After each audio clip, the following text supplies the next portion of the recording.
Hi, I'm Towin, and today I'll be trying to beat Yu-Gi-Oh! Pokéduel with only a Blue Eyes White Dragon. Blue Eyes White Dragon, which I'll be referring to as Blue Eyes from now on for the sake of simplicity, is basically a middle stage starter, like Ivysaur or Charmeleon or Wartortle. So I shouldn't have that much of a hard time at the beginning considering its stats. Still, with how tough it gets when you reach the Elite Four, it's going to be interesting to see if I can win. The rules for the challenge are simple. I can only use Blue Eyes for combat. I'll have other monsters for HMs, but I won't be allowed to use them for battle. No items during battle, however Hell items are okay. And finally, I'll be playing on the standard difficulty mode. With that out of the way, let's start the run. Also, as a side note, I'm playing on version 4.0.4 of this game. I mentioned this in case the game gets updated by the time you're watching this video and you notice any differences. I start the game as usual, and when the option menu pops up, I select Sandbox mode. This is so that I can start right away with Blue Eyes. I still have to choose my starter, so obviously I go for Paladin of White Dragon, who eventually becomes Blue Eyes. Thanks to this, my rival is going to have the Dark Magician for the rest of the game. Anyways, I go get the parcel for Rogue, and on the way, I can talk to the NPC who is going to give me my Blue Eyes. It's a flying dragon monster with the ability Inner Focus, so he can get flinch or get its attack reduced by Intimidate. That's okay, not sure if it's going to be useful in a lot of fights. As for the nature, it's rash, so less special defense and more special attack. Missing on defense it's probably going to hurt me in the long run, but having more special attack is pretty helpful considering Blue Eyes is a special attacker. Now that I have Blue Eyes, I make my way through Viridian Forest. The first gym is supposed to be a ground type, but all of his monsters have Rock Tomb, so I'll probably have to grind for a while before trying. Thankfully, since they're not rock type, I don't have to worry about not hitting them for neutral damage. I'll try the gym when I reach level 14, which is the level of his strongest monster. So just as I feared, I ended up going down to Rock Tomb. Retz's first monster, Swamp Battle Guard, isn't an issue since he only uses Growl while I KO him with Twister. But his second monster, Urabi, never flinched or got crit by one of my moves, which meant that he got to hit me with 2 Rock Tombs thanks to the first one making me slower than him. I can still knock him out, but then his 2-headed King Retz easily defeated me. Unfortunately, I don't get any useful moves until I get to level 24 when I get Dragon Breath, so my only option is to brute force the fight. I get to level 17, and now Swamp Battle Guard was a 2-shot, so he could only use Growl once instead of twice. Yay. As for Urabi, he missed the first Rock Tomb, so while he was still a 3-shot with Twister, he only hit me once thanks to still being faster after the speed drop. Last was 2-headed King Retz, and with a lot more HP this time, I was able to defeat him. Funny thing is that he wasted 2 turns on Growl when he probably would have KO'd me if he just spammed Rock Tomb. But hey, a win's a win. After the fight and going into Route 3, there's the fight against whatever. This game has a lot of mini-bosses, so for the sake of not making this video last 5 hours, I'm just going to skip these types of fights without mentioning them. That is unless they're either a recurring character like a rival or they're actually challenging. This fight was neither of those, so let's just skip it. I continue on my way going to Mount Moon and... oh yeah, I forgot about that. So in this game you have 3 rivals. One is Blue, which works like usual, and then there's Brandon and May, who challenge you to double battles. If you only have a single monster on your team, you cannot challenge them. They disappear, but if you try to enter the cave, they appear again. Well, my best option right now is to get the Ojama Yellow Egg and have it as my second team member. He's basically a Magikarp, so I think I can allow myself to use it, but just for double battles. I also changed my Blue Eyes Hell Oranberry for the Wise classes. I lose the recovery, but in exchange, I get a 10% boost to all of my special moves. I challenged them, and thanks to Twister hitting both opponents at the same time, it was honestly way easier than it should have been. Ojama Yellow obviously fainted immediately, but Twister was a 2-shot against both Landstar and Fire Manipulator. As for Illusion Magician and Black Chick, the first one used Metronome to get a Weak Vine Whip while the other used Bite for a bit of damage. Next turn, I got both of them to the red, but Black Chick ate its Hellberry Juice to get back to the green and countered with a Bite to get me close to half. Illusion Magician used Metronome again and got Double Edge, bringing me close to the red and somehow not KOing itself. I had to go for Twister again to defeat Illusion Magician, and thankfully it flinched Black Chick.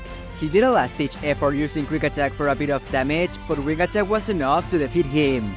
Having Twister really helped, but I'm gonna have to eventually replace it because of its low base power.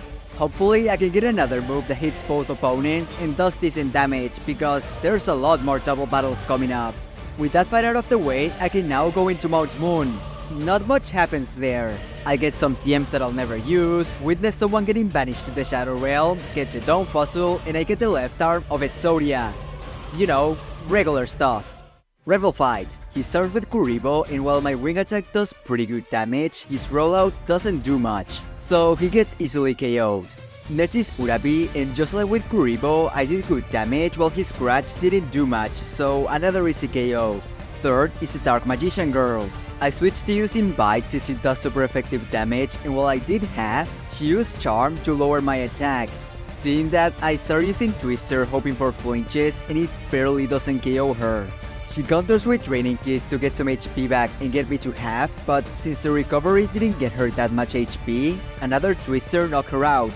Final member on his team is the Dark Magician. Twister isn't doing much, and he uses the new move Spellbinding Circle to get me to a quarter and prevent me from switching out. Another attack gets him to half, and he uses Negate, which you would expect it would work like Disable, but no, it's Confused Ray, so now Blue Eyes is confused. I managed to hit and get him close to half, and he uses Spellbinding Circle again to get me to just 1 HP.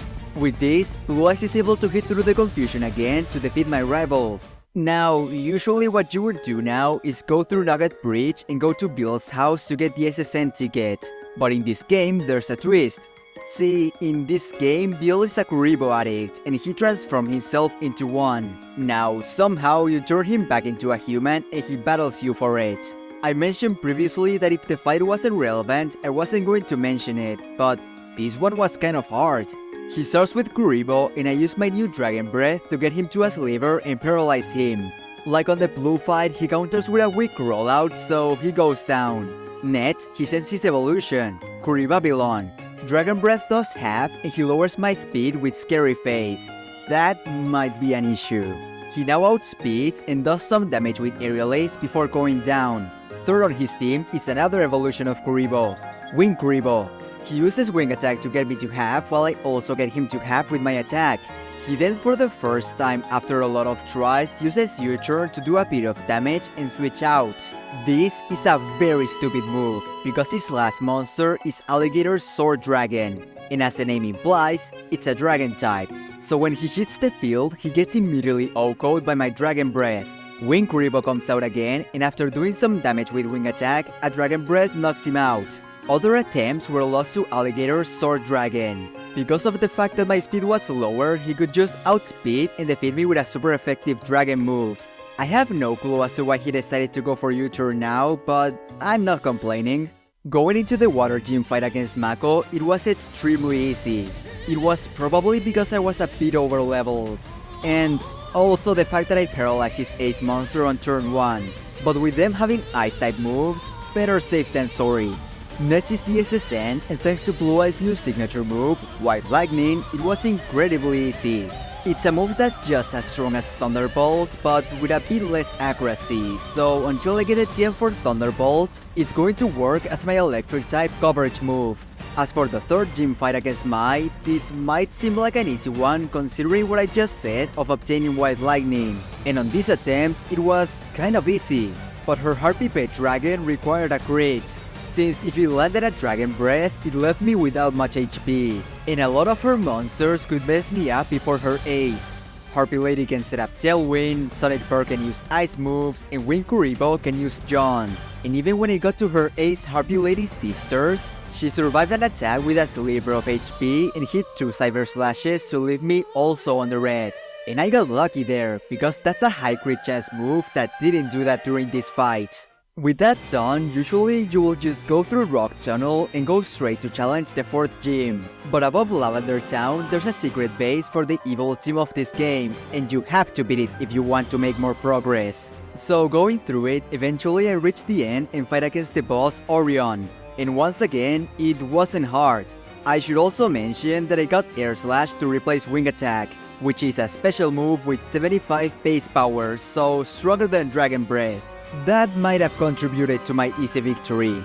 Next, since Lavender Tower is still blocked, my only option is to go to Celadon City. But before that, there's another double battle against Brendan and May. I start by critting May's Gearfree with Air Slash, which outgoes her. This, however, levels up Ojama Yellow, which is something that I cannot prevent, so I'll just have to roll with it. On the same turn, Salty Guardian of Noble Arms knocks out my Ojamas, so at least I won't have to worry about that anymore. May sends Flame Swordsman the next turn, and I get her to the red with another Air Slash while she uses Takedown and Brendan uses Slash for some damage. Afterwards, I KO the Flame Swordsman and I take a bit more damage from Salty Guardian. May's last Pokemon is Red Ice Black Dragon, and thankfully a single White Lightning is a no-go. I can now focus solely on Brendan, so I knock out his Salty Guardian with an Air Slash. He sends Gil for the Lightning and I use Dragon Breath for half his HP in damage. He counters by trying to paralyze me with Thunder Wave and it misses. Didn't know that he could do that. Next turn, he uses Quick Attack for some damage before going down. Last monster on his team is a Dark Magician and Air Slash does a bit over half while he sets up a light screen. That's not good. Knowing that I can't KO him now, I decide to go for Dragon Breath for the accuracy and he uses Negate to confuse me. Thankfully, I still land my next attack for the knockout. Okay, so with the double battle out of the way, I'm at Celadon City. The gym is blocked by some rocket grunts, so I'm forced to do the casino section of the game. It shouldn't be that much of an issue if it's just like the usual fight against Giovanni. Okay, it was an issue, but I got so lucky on this fight. First is Boros Rider, and while Air Slash leaves him at a quarter of HP, he uses Knockoff to get rid of my health Citrus Berry and do a decent amount of damage before getting knocked out on the next turn. Second is Cyber Dragon, and because of his typing of Electric Steel, the only move I have that deals neutral damage is Bite. And because it's not that strong, it takes me 3 hits to defeat him, making me lose a lot of HP in the process. Third is Sword Stalker, and thanks to a flinch, I didn't take any damage even though it was a 2-shot. Fourth is Chimera, the Flying Mythical Beast, and once again thanks to a flinch, I didn't take any damage. So last is Cyber Twin Dragon, the evolution of Cyber Dragon. I really thought that I was going to lose, seeing how I was going to have to rely on Bite again, but it got flinched twice and only managed to hit a single Thunderbolt. I really shouldn't have won that fight. With Giovanni defeated, I can finally challenge the 4th gym, and the leader is Weevil, a Bug-type trainer, so as you can imagine, the fight was a joke. I took the chance between fights to replace Bite for Fire Fang on the move tutor as well. This is going to give me some coverage against those steel types that have a secondary typing that makes them resist all of my other moves. Finally, to end the boss rush, it's the rival fight on Lavender Tower. Winkrible lived on a sliver and hit for a bit of damage before fainting the next turn. Second is the Dark Magician Girl, and an Air Slash does a bit over half. However, because of her training keys, she recovers some HP. So another hit gets her to the red and she gets another chance to hit me before getting knocked out. Third is Lagin, and while Air Slash once again does a bit over half, he puts me to sleep with Hypnosis. Because of that, he manages to hit me 3 times and get me to the red before I wake up and knock him out. Fourth is Flame Swordsman, and something weird happened. After hitting an Air Slash for a lot of damage and to flinch him, he for some reason decides to switch to the Dark Sage, which is the evolution of the Dark Magician, meaning that he got hit by an Air Slash when he came out. Since it didn't do enough to be a 2-shot, I thought that I was still going to lose. But I got another flinch, so the next turn it got KO'd. Last is Flame Swordsman once more, and since it was already weakened, it only took 1 attack to defeat him. I tried this fight for half an hour and this was the only time that he switched out. So I can tell you with confidence that I wouldn't have won if that didn't happen. Anyways, by completing Lavender Tower and rescuing Mr. Fuji, I can obtain the Poké Flute. So I make my way to Fuchsia City, and for some reason, they made it so that you have to get the badge from Saffron City before. What this means is that I have to fight through all of Silphco, fight my rival again after just beating him, and fight against Giovanni once more. Whatever, let's just get over with this. Before that, while clearing Silphco, I find an item called the Idiomite. It's exclusive to this ROM hack, and what it does is, like the Eviolite, it raises 2 stats by 50%, but instead of defense, it raises attack. So Blue Eyes can basically have equipped both a choice specs and a choice band, but without any of their drawbacks. That's amazing, and I'm pretty sure it's going to be its hell item until the end of the game. Rival Fight. Again, the only difference on his team compared to the previous one is that he now has a twin-headed dragon instead of Flame Swordsman, which did manage to paralyze me and make me lose a lot of HP, but between all of the levels that I've gained, the Eviomite and Blue Eyes' new signature move, First Stream, which is 90 base power without any drawback, I wasn't in any danger. Now after that is the fight against Giovanni, but there's a twist. It's actually a double battle against both Giovanni and Orion. At least they don't have 6 monsters each, only 3. I make it priority to defeat one side, so I decide to go for Orion first, KOing Dark Geroid with a Burst Stream while Giovanni's Force Raider KOs my Ojama Yellow. Orion sets Mythical Piece of Circuit, and before I can KO it with Earth Slash, Giovanni switches Force Raider for Silent Swordsman level 7. Since I know he can OHKO me with a super effective move, I have to switch my target. So while Orion sends Apophis the Swamp Deity, I defeat Silent Swordsman with an Earth Slash. However, Apophis uses Glare, so now I'm paralyzed. Force Raider comes out again, and after receiving a Night Slash for a bit of damage, a Burst Stream defeats Orion. I tried to hit Force Raider with Earth Slash the next turn, but he switches to Cyber End Dragon for some reason. The attack obviously doesn't do much damage, but it at least gets rid of his 30. He then uses Protect twice to probably get some cheap damage from the Sandstorm, and after that he uses Thunderbolt to bring Blue Eyes to a third. Thankfully, Fire Fang is enough to knock him out. Last is Force Raider, and while his Night Slash brings me to the red, Blue Eyes manages to hit a Burst Stream to defeat both Orion and Giovanni. With Silphco cleared, I can now fight against the 5th gym. The leader is Solomon, and he doesn't really have a type associated with him. However, it didn't matter because of what I said before on the blue fight. I'm over-leveled and I have the Eviomite, which is one of the unfortunate parts of doing solo challenges on games that have double battles against important trainers. Because if you want to make the challenge interesting and be as low level as possible, you're going to struggle against double trainers. And if you level up enough to beat them, a lot of the fights after that are going to be way too easy.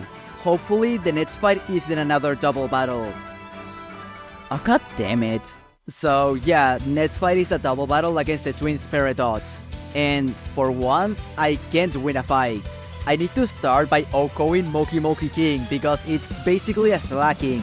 And Ruby Carbuncle always starts by using Skill Swap to get rid of the Truants. Then I need to kill Ruby Carbuncle because it uses Snarl to lower my special attack while taking a Rock Slide from Dungeon Worm. After that, I need to KO Sanga of the Thunder because it knows Ice Punch and he can easily KO me with it. At this point, I'm at half HP from Rock Slide and his ace monster comes out, the Gate Guardian. And whatever I choose here, I lose. If I go for the Gate Guardian, he isn't going to be a one-shot and I'm going to go down due to getting hit twice. If I go for Dungeon Worm, I take a lot of damage from Gate Guardian's attack, so by the next turn when Wall Shadow comes out, I'm at the same point of not being able to kill Gate Guardian while being able to defeat the other monster, meaning that I go down anyways. Since my EVs are maxed out, I'm going to use Rare Candies and give it another shot at level 68.